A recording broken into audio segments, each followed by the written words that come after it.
To get some intuition on Johansen's test for cointegration, let us take a look at the augmented Dickey-Fuller equation, which is used for testing stationarity. Here, we have an ADF equation for y with a drift component, which also includes the lagged differences of the variable y. Our point of interest in this equation is the lag of y, that is, yt-1 and its coefficient alpha. Now, let us take a look at our VECM model with two variables x and z that we used in the previous tutorials. You will notice that this model has some similarities with the ADF equation.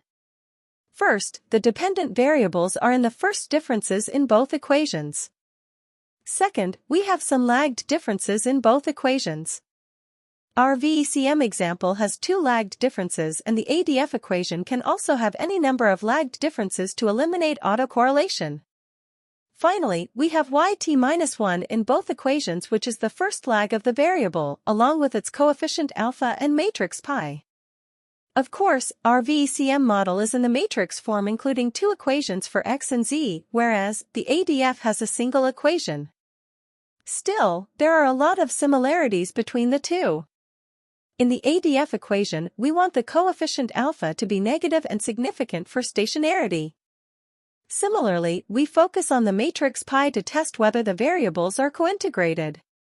If you recall the definition from tutorial 1, we say that I1 variables are cointegrated if their linear combination gives a stationary residual.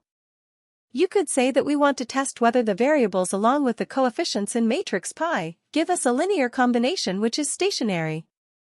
Johansen's test uses the rank of matrix pi and its relationships with eigenvalues to determine whether cointegration exists. The eigenvalues are used to calculate the trace statistic and maximum eigenvalue statistic for hypothesis testing, which we will discuss later. The rank of matrix pi shows us the number of cointegrating vectors. For cointegration, the matrix pi must have a reduced rank. This means that the rank of matrix pi must be less than the number of variables in the model. Moreover, the rank of pi must be greater than 0. Therefore, the rank of matrix pi or r must be somewhere between 0 and k for cointegration to exist. If r is equal to 0, then the variables are not cointegrated and there is no long-run equilibrium relationship between variables. If r is equal to k, that is, r is equal to the number of variables, this means that the matrix pi has a full rank. This implies that the variables are in fact stationary and cointegration cannot exist among stationary variables. This brings us to another important point. The maximum number of cointegrating relationships that can exist is one less than the number of variables in the model. If we have 4 variables in the model, we can have a maximum of 3 cointegrating or long-run relationships. In our VECM, we have 2 variables x and z. Therefore, we can have a maximum of k-1 or 1 cointegrating relationship. We can estimate this VECM if r equals 1. If r equals 2, then variables x and z are stationary and we cannot have cointegration. Similarly, if r equals 0, then there is no cointegration between x and z.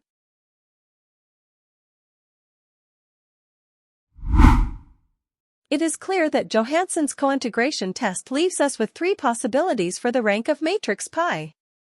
The first possibility is that r equals 0, the second possibility is that r equals k, and finally r lies between 0 and k. Whether we should apply VAR or VECM depends on these possibilities. First, let us suppose that Johansen's test finds are to be between 0 and k. Then, we can conclude that the variables are cointegrated and we have our number of cointegrated relationships.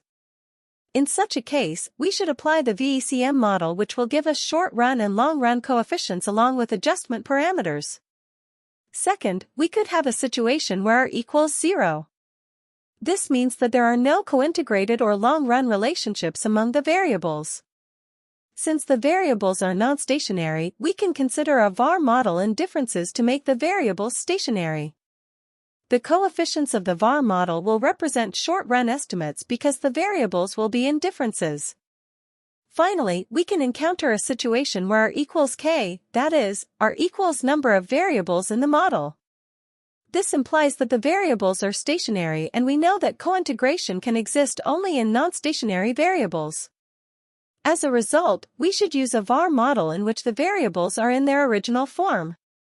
We don't need to take differences because the variables are already stationary. The VAR coefficients in such a model give us long-run estimates.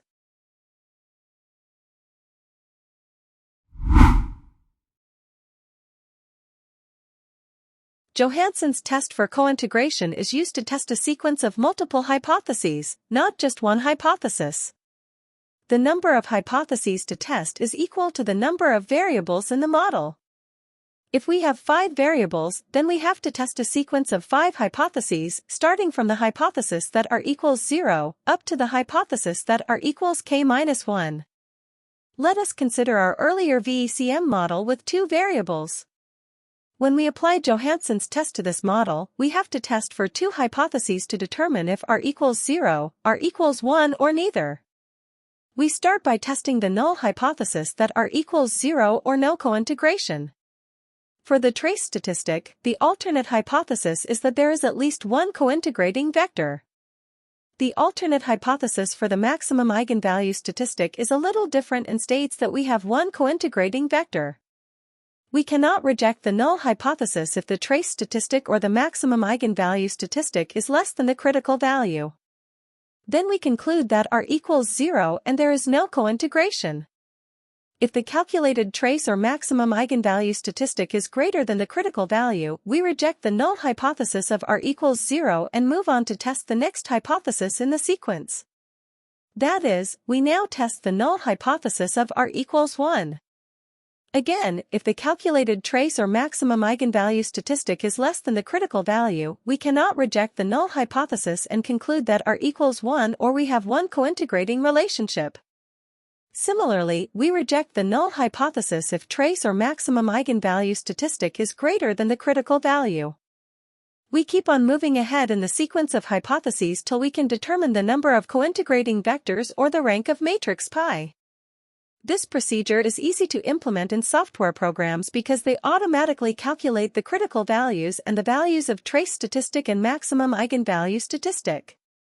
Mostly, we use the trace statistic to test the hypothesis, but all software provide the option to use the maximum eigenvalue statistic.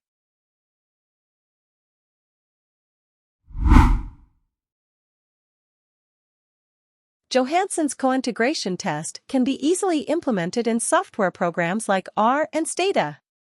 Stata provides the VECrank command for Johansen's test, which allows you to choose the number of lags. Moreover, you have the option to choose all the trend specifications that we discussed in the previous tutorial. In R, you can apply Johansen's test using the ca.jo command provided by the IRCA package. This command also allows us to specify the number of lags, as well as choose constant and trend for the cointegrating vector. We can also choose whether to estimate the trace statistic or the maximum eigenvalue statistic. The results of the test contain the values of the trace statistic or the maximum eigenvalue statistic along with the critical values. We can also choose to get the critical values at different levels of significance. For instance, the ca.jo command in R reports critical values at 1%, 5%, and 10% by default. In Stata, we can choose to report 1% and 5% critical values. Moreover, we can also choose if we want to estimate and report the information criteria like SIC, AIC, and HQIC. In the table shown here, we can easily interpret the results of Johansen's test with the given information. First, we look at the statistics and critical values for R equals 0. We can see that the trace statistic as well as the maximum eigenvalue statistic are greater than the critical values. Therefore, we reject the null hypothesis and move on to testing the next hypothesis of R equals 1. For the second hypothesis, we can see that both the trace statistic and the maximum eigenvalue statistic are less than the critical values at 5% level.